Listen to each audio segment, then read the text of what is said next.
Hello, this is Rabble Radio, recorded on Friday, July 11th, 2025. I'm Brianne Doyle.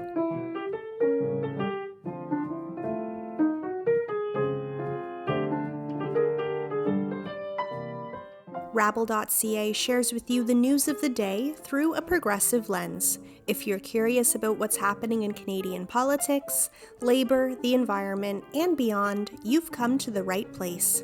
This is news for the rest of us. Thanks for tuning in.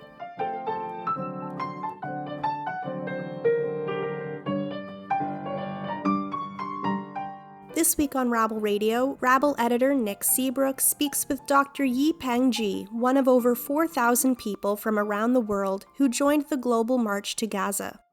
The Global March to Gaza attempted to reach the Rafah border crossing between Egypt and Palestine, aiming to draw global attention to the blockade of Gaza and call for an end to the siege. Here are Nick Seebruch and Yipeng Ge in conversation. Take a listen. Dr. Ge, thanks so much for joining me. Thank you for having me. So, I guess to get started, can you tell our listeners a little bit about yourself and your background? Yeah, for sure. So I'm a family doctor. I have also been trained in public health, understanding the impacts of structural determinants of health, things like colonialism and how that affects people's health here in the context of Canada, the settler colonial context of Canada. And I've also studied the health of Palestinians in the context of occupied Palestine, understanding the impacts of colonialism as it affects health there as well. And I am calling in from the unceded, unsurrendered territory of the Algonquin Anishinaabeg, also known as Ottawa, and that's where I also work as a family doctor. Thank you. I appreciate that. And can you tell us a little bit about the Global March to Gaza and what that was? Yeah, the Global March to Gaza was a people, citizen, volunteer-led effort that happened a few weeks ago where over 4,000 people from 80 different countries went to Cairo, Egypt to attempt to march to the Rafah border to bring international attention and pressure to the ongoing blockade and siege held by the Israelis, aided and abetted by other countries like Egypt, to deny essential humanitarian aid like food, medicine, water, baby formula to the entirety of the Gaza Strip. This happened in the context of multiple freedom flotillas that were also attempting to bring aid into Gaza by sea. The next one actually departing in a few days on the 13th of July. And this also was in the context of the Tunisian Smoud convoy that left Tunisia, attempted to move by land with a convoy of over 150 cars and trucks with, I think, around 2,000 people. They were stopped in eastern Libya before they could enter Egypt. And we just saw all of these people-led efforts be quashed by states that are complicit in allowing Israel to continue its genocide and also allowing the blockade to kind of continue, the famine to continue. Now, Rabble, we covered a press conference that you participated in on Parliament Hill just before you left for the Global March to Gaza. Was this march something that came together fairly quickly or had it been in the works for a while? It was something that I think was being planned fairly quickly, but it was something that was being kind of managed by the organizers for at least a couple of months. But I know many of the participants signed up fairly last minute because there was a degree of skepticism of like, was this going to be possible? Like myself, I signed up to join as a participant around a week before the march began. So it was a very last minute decision to join. And I think because it was, a lot of people were skeptical of were we going to be able to do it? Unfortunately, we were not successful in marching to the Rafah border crossing because the Egyptian authorities really stopped everyone, even at the airport. Coming in, people were detained and arrested and deported, and even just attempting to gather in Cairo or in Ismailia was really challenging. This was even before the Egyptian Sinai, which would require Egyptian authority approval. So the planning of it, I think, was fairly extensive. I wasn't part of the organizing committee myself, but I know that there's also many efforts now to build on the momentum of what had taken place in Egypt, taken place in Tunisia, to build on a Smoud flotilla kind of effort so that many different people who have been mobilized will continue to mobilize as to do what they can to kind of bring aid into Gaza through the sea. Now, obviously, participating in something like this is, there was risk involved. It's a significant commitment of time and resources on your part. Why did you feel it was important for you to participate in this march? I think personally for myself, as someone who's studied the impacts of colonialism on health in the context of Canada affecting Indigenous First Nations, Inuit, Métis peoples, that's what led me to the question of Palestine. And having also witnessed the conditions of apartheid and occupation in the West Bank, and then having volunteered in primary care clinics as a medical volunteer in central Rafah in Gaza during this genocide, I know that the solution for the people of Palestine is ultimately liberation. And it's through these meaningful solidarity efforts to end the siege, end the blockade, and the occupation and the genocide.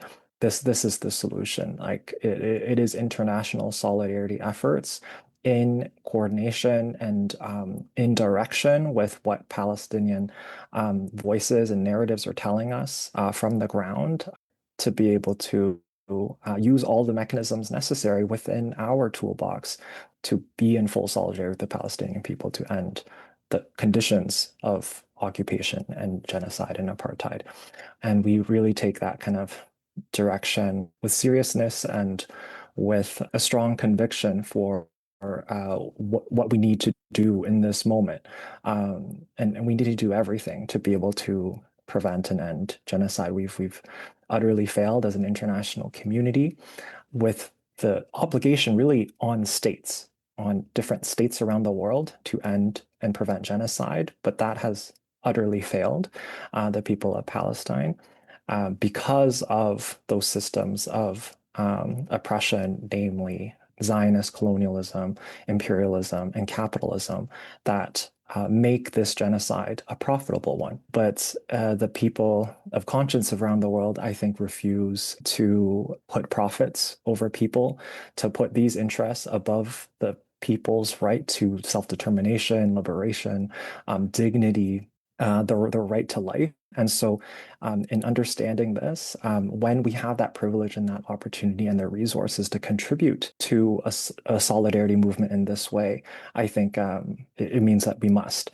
And so it just became really clear to me that this was something that I needed to do, not only for the people of Palestine, but also for myself, right? I think that people have said, do you really think that you folks or like you as a person can change the world? And one of the things I think back on is some other people have also reflected on this. It's not about changing the world per se. It's also not letting the world change us and the ways in which we see the world and the values and principles and the morals that we have. And so we will continue to mobilize and organize to do what we can for the people of Palestine as they experience an ongoing genocide. But we also know that the liberation of Palestine and for Palestinians also comes from their actions, their resistance, their resilience, their steadfastness on the ground. But it doesn't absolve us of the responsibility in the West in particular, when our states, our governments are the most complicit in this genocide as they, for example, Canada continues to send arms and weapons, normalize relations with Israel, and continues to provide diplomatic and political cover for Israel. Now, for you mentioned hostility that you experienced on the ground in Egypt. People who followed you on social media could see that this came both from official government representatives as well as regular Egyptian people on the ground who were hostile to people trying to get to the Rafah border crossing. Can you tell us a little bit more about what that entailed whenever you got to Egypt, what that was like and what you experienced? So some of the people that were participating in the march, but also others that were not participating in the march, but looked like they might have been because they were foreigners or they looked like foreigners, were caught up in this frenzy of the Egyptian authorities trying to identify who they assumed or suspected to be a part of the march and essentially arrested, detained, and deported a lot of people. This happened at the airport where some people and delegations didn't even make it out of the airport and they were deported back to their country of departure. And others made it to their hotels in downtown Cairo, for example, and then they were rounded up in their hotels and detained and then later deported from the airport. Those others that managed to find their way into Cairo because they could not stop everyone, we tried to gather in Ismailia, which is a couple kilometers away from central Cairo. The drive is, not too far. It's about like 30 minutes to 40 minutes, I think. But there's a few different checkpoints. They're essentially toll booths, not actually formal military checkpoints between Cairo and Ismailia. And at multiple checkpoints, people were stopped with their passports confiscated, and some were told to get your passport back, you have to agree to go to the airport and be deported, essentially. And so that was the day of trying to gather as a group. And at the first checkpoint, there were approximately 300, 400 people, to my understanding, that were stopped. And then the second checkpoint, there were upwards, if not more than 1,000 people that were stopped. And I was stopped at the second checkpoint with many others. And later, what we experienced after most people's passports were given back was there were agitators, and there were news reports of these being paid agitators that came and disrupted the group, attacked the people that were still there at the second checkpoint, forcing them onto buses so that they would go back to central Cairo, some of whom were deported, some of whom were held on buses for upwards of 12 hours. My friends who actually made it to Ismailia, they were rounded up from the streets of Ismailia, from a cafe on their way to a hotel, being suspected of being a part of the march, and they were essentially detained on these buses for over 12 hours, all to kind of intimidate, all to dissuade people from gathering as a group, to really show and demonstrate the people power of the people who stand in solidarity with Palestine. Now, a question about that hostility from Egypt. Egypt is an Arab state, Libya, another Arab state, both authoritarian governments. Why are they preventing activists like yourself from trying to get to the Rafah border crossing? What is their interest in helping to support Israel? There's a lot of different ways, I think, to look at this. I mean, the very obvious reason is we think about where the borders of Zionism really lie in the region, and Zionists, like settler colonialism as a process, doesn't happen within a vacuum. Genocide and apartheid doesn't happen within a vacuum. If the countries and states around the region truly saw what was happening as wrong and they wanted to take action to end that, they have many different levers at their disposal to do that. But they are ultimately collaborators in what Israel is doing through these kinds of normalized diplomatic political relations.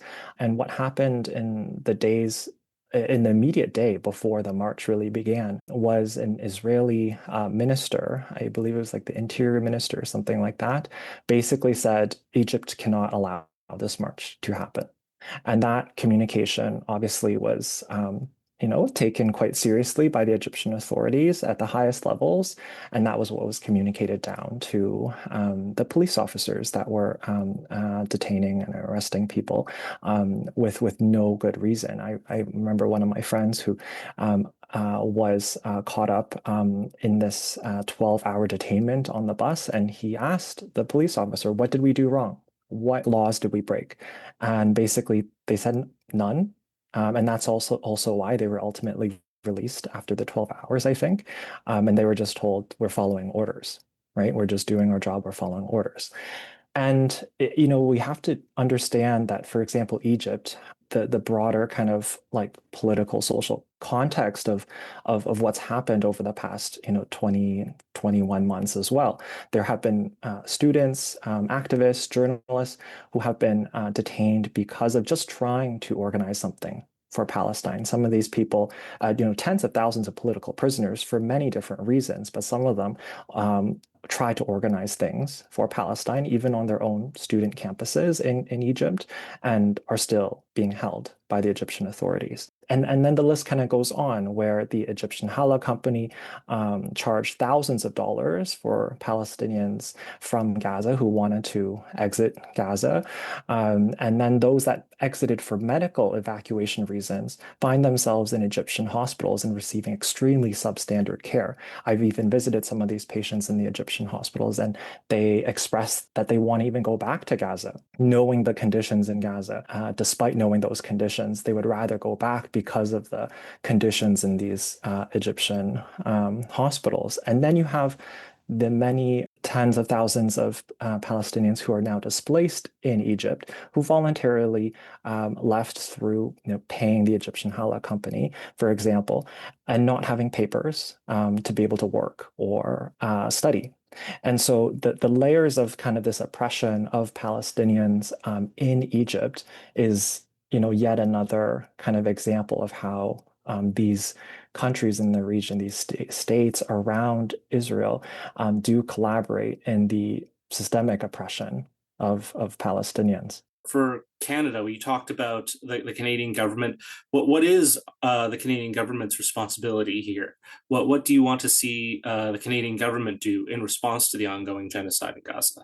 There's so many groups that have articulated this for almost 2 years now, right? And actually, many groups have raised the alarm bells for a slow genocide that was happening in Palestine because of the occupation and apartheid conditions that many human rights organizations had previously already raised the alarm bells around, which Canada has an obligation under international law to prevent and end genocide. Full stop. And Canada has actually refused to do so by continuing to send arms to Israel, whether it be direct trade or through other companies, Canadian companies that are sending parts to the US for building warfare technology that are later sent to Israel to bomb Palestinians. And a very easy example is Gasstops, a Canadian Ottawa-based manufacturing company that creates the engine sensors that fits into the F-35 fighter jets built in the US by Lockheed Martin and then sent to Israel for Israel to fly those planes over Gaza to drop 2,000-pound bombs on a largely civilian population. And so the least that Canada can do, and actually in obligation under their own kind of international pieces of legislation that they signed, is to end those arms trades, to actually put in a meaningful two-way arms embargo. There are other things that Canada can and should do that I think also align with these obligations, which is cancel free trade. Canada still has an ongoing trade agreement with Israel. Sanctions, meaningful sanctions on the Israeli war cabinet, the Israeli government that are committing these atrocities, these war crimes, these crimes that are being investigated by the International Court of Justice, by the International Criminal Court. And there are other things that Canada can also do, which is prosecute dual national citizens, that there are Canadians that have participated in these war crimes and crimes against humanity and genocide being perpetrated by the Israeli military. And so these individuals should be prosecuted under Canadian law and jurisdiction for their involvement in the genocide. And of course, this is not a solution, like humanitarian aid is not a solution, because what ultimately Palestinians need is, a sovereign, self-determined healthcare system led by the people and for the people. But in the meantime, it is not to undermine the existing humanitarian system, but that has continuously been undermined over the past 2 years, is to properly fund, the WHO, the United Nations, UNRWA, to be able to deliver humanitarian aid in a way that is meaningful. But for the past months now, we've seen a decimation of that system by Israel and by the US to create something called the Gaza Humanitarian Foundation, which is delivering scarce amounts of food aid by American mercenaries, and then Israeli gunshot fire has killed many, many people, massacred people in the hundreds, sometimes on a daily basis at these so-called aid distribution sites after they have completely decimated the existing humanitarian aid delivery framework. in the Gaza Strip, largely coordinated by the United Nations. And so if Canada cares about an international world order post the creation of the United Nations, Canada has to meaningfully stand up and use its diplomatic and political levers to pressure Israel to stop what it's doing. And there was a recent letter, I believe, coordinated by Norway around support for the ICC and its jurisdiction to do their work independently. And Canada applauds themselves about its role in the creation of the ICC, and yet didn't even sign on to this letter that was presented at Human Rights Council at the United Nations just, I believe, a week or so ago. And so we see the ways in which Canada continues to really undermine its own obligations and its clear double standards around maintaining a sense of humanity and morality in this world. But in some ways, it's clear to me that Canada is also doing what it's always done. Canada is a settler colonial state that is committed and continues to commit genocide on this land in many different forms now. And with that kind of colonial interest in mind, it continues to uphold a colonial outpost in the region, being Israel, and those interests are in alignment.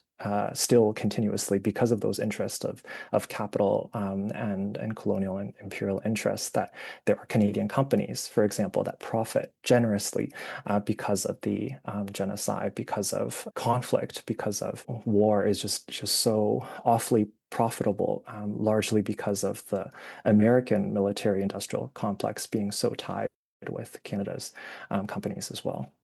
Now that you've returned to Canada after the march, we're seeing the genocide in Gaza continue. We're seeing countries like the US and Israel continue to undermine these international institutions that you've been talking about. Just this week, Francesca Albanese, the special rapporteur for the UN on Gaza, was sanctioned by the US. My question is, what are the next steps here for you as an activist on this issue, and for those who want to get involved and make a difference? What do we do next? There's so much to do. I think ultimately we have to pick things that make sense strategically, that put our energy and time into things that will effectively move something forward in a meaningful way. And to do that requires collective efforts. It requires working with other people to really address some of those pain points in moving the dial towards Palestinian liberation. I really look towards the boycott, divestment, BDS movement that recently passed its 20-year anniversary, a movement led by Palestinian civil society as a peaceful, nonviolent movement for what's been tried and true to end apartheid, for example, in South Africa. And to use these ways to kind of educate others about the ties in which companies, workplaces, grocery stores, pension plans, academic institutions has ties in normalizing an apartheid state committing genocide. Like, let that be a window of opportunity to welcome people into a broader movement for liberation for Palestinians, and to do the collective action that is necessary, whether it be through ending that complicity in your workplace, through your union, through your pension plan, through your academic institutions. So whatever we do, it has to be strategic, it has to be targeted, it has to be effective in the ways that can also help build a movement so that it's sustainable. Colonialism in the West was not built overnight. And so we have to, I think, temper our efforts to be sustainable so that we will work towards dismantling these forms of oppression over a long period of time, inviting many more people into the movement. I will be attending the Freedom Flotilla launch in southern Italy in a few days, because the Handala boat is taking off from southern Italy on July 13th as another effort to break the siege. But there are so many different movements all around us, and it's just picking something, spending time and energy on it, building the connections and the relationships necessary so that we can continue this struggle sustainably for the long term. All right, and there's so much more to say on this issue, but unfortunately we're at the end of our time. Dr. Yipeng Ge, thank you so much for your work on this matter. Thank you so much for your advocacy, and thank you for taking the time to speak with us today about it. Thank you for having me, Nick.